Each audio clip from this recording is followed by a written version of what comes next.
Bienvenue à tous dans la Next Gen Arena. Dans le coin gauche, le nouveau bébé de Microsoft qui aura pour tâche de succéder à la 360.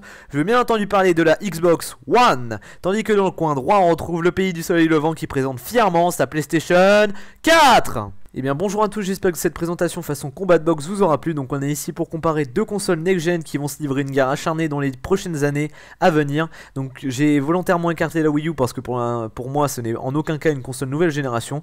Donc cette comparaison portera tout d'abord sur plusieurs aspects. Donc d'abord dans un premier temps le package et les services apportés, ensuite la manette, le hardware, le software et enfin les jeux exclusifs à chacune des deux consoles.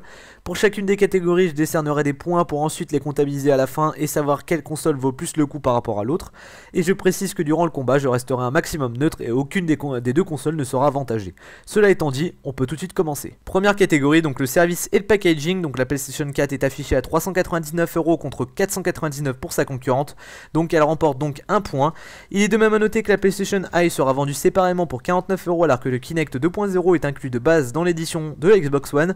De plus, la One disposera pour son édition de lancement, donc Day One, du jeu FIFA 14 gratuit. Malheureusement, en regardant chez la concurrence, vous trouverez pour le même prix un pack comprenant PlayStation 4, PlayStation Eye, Killzone ainsi qu'une manette supplémentaire. Donc c'est beaucoup plus avantageux, donc un point de plus pour la console de Sony. L'abonnement est payant donc pour les deux consoles, 50 € pour le PlayStation Plus, 60 par an je précise pour le Xbox Live, donc un point de plus pour Sony.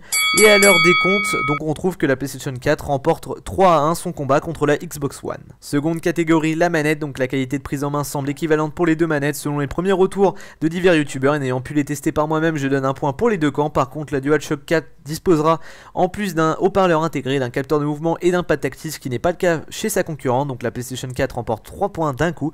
De son côté, le seul avantage notable qu'a la Xbox One est la mobilité de sa batterie, les deux manettes ayant en plus des vibrations internes. Quant au partage de vidéos, donc directement via sa console, il sera limité à 15 minutes sur PlayStation 4 et seulement 5 sur Xbox One. Enfin, le prix des manettes sera identique à 59 €. Au total, la PlayStation 4 remporte cette catégorie, 7 points à 4. Troisième catégorie, le hardware. Donc les deux consoles sont équipées pour le CPU d'une AMD 8 coeurs dont la fréquence serait proche de 1,6 GHz. Quant à la carte graphique ou GPU, on a deux cartes graphiques ayant 8 Go de RAM pour les deux consoles. Malgré tout, la PlayStation 4 avec ses 7 Go hors OS de GDDR5 ayant une capacité de calcul en tout de 1,8 teraflops dépasse ceux de la Xbox One, donc avec 5 Go de GDDR3 soit 1,2 teraflops de calcul.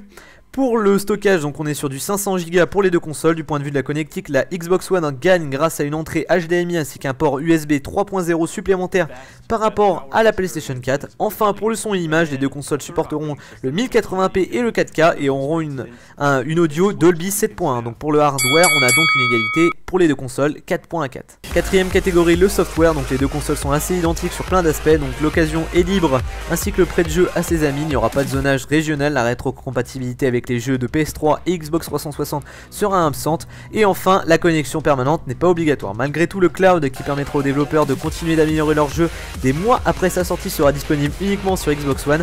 De la même manière, ce système permettra d'héberger des serveurs dédiés pour Call of Duty Ghost. Pour le software, donc cette quatrième catégorie, la Xbox One remporte la bataille, 6.5. Donc on aborde pour finir la partie la plus personnelle de cette vidéo. Donc je vais distribuer des points en fonction du possible succès de chacun des jeux et de sa possible qualité. Donc tout d'abord les exclus Xbox One. Donc tout d'abord un mois d'avance pour les DLC de Code et BF plus 1 point. Forza Motorsport 5 plus 2 points pour ses qualités graphiques d'ailleurs. Dead Rising 3 plus 1 point. Rise plus 1 point. Ensuite Titanfall plus 2 points, même s'il y a de fortes chances que le jeu ne soit pas une exclue totale et qu'il apparaisse 6 mois après sur PlayStation 4. Ensuite Quantum Break plus 1 point. Sunset Overdrive plus 1 point, Fab Legends plus 1 point, Halo 5 plus 2 points, projet Gears of War, donc la suite de Gears of War plus 3 points, jeu indépendant plus 2 points. Ensuite pour les exclus PlayStation 4, donc la Killzone Shadowfall, ouais c'est ça, plus 2 points. Ensuite The Order 1886 plus 1 point, Drive Club plus 1 point, Knack plus 1 point.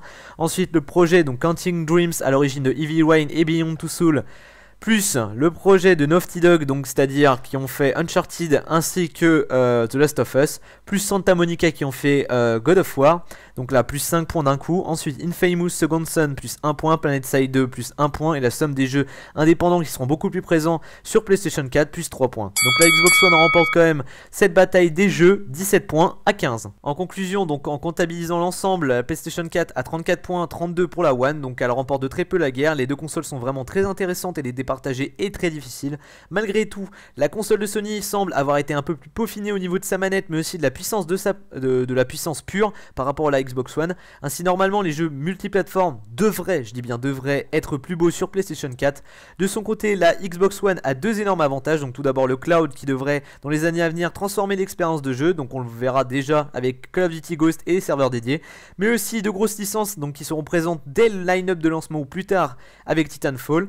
Donc quelle console choisir? Donc la PlayStation 4 s'adresse beaucoup plus à des personnes cherchant une console pour s'amuser avec ses amis sans prise de tête pour un prix inférieur à la concurrence mais avec des performances supérieures à la Xbox One. Ils auront des horizons plus ouverts, donc pas uniquement limités au FPS, et seront pleinement satisfaits par un catalogue de jeux indépendants bien plus important que sur Xbox One. Du côté de la Xbox One, donc ça serait plutôt des personnes attirées par les grosses licences, donc FIFA déjà intégré pour toute précommande et jouant presque exclusivement au FPS, donc Titanfall et COD. De plus, l'achat des DLC sera réalisé en avance sur cette plateforme, de même en excluant la Wii U qui est une console de merde. La One semble plus une console familiale que sa rivale avec Kinect déjà intégré au pack de base. Voilà, c'est déjà la fin de cette vidéo, j'espère qu'elle vous aura permis de faire un choix entre ces deux consoles ou bien tout simplement de vous acheter un PC. Surtout, je le répète, tout a été fait de façon très objective, je n'ai pas cherché à avantager une console par rapport à une autre, donc n'insultez pas dans les commentaires parce que la One n'a pas gagné, ce n'est pas grave et les deux consoles sont vraiment très proches et ça sera à vous de faire votre choix selon votre feeling avec les deux consoles. N'oubliez pas le petit j'aime qui fait zizir et à vous abonner à la Next Gen FR. Salut tout le monde.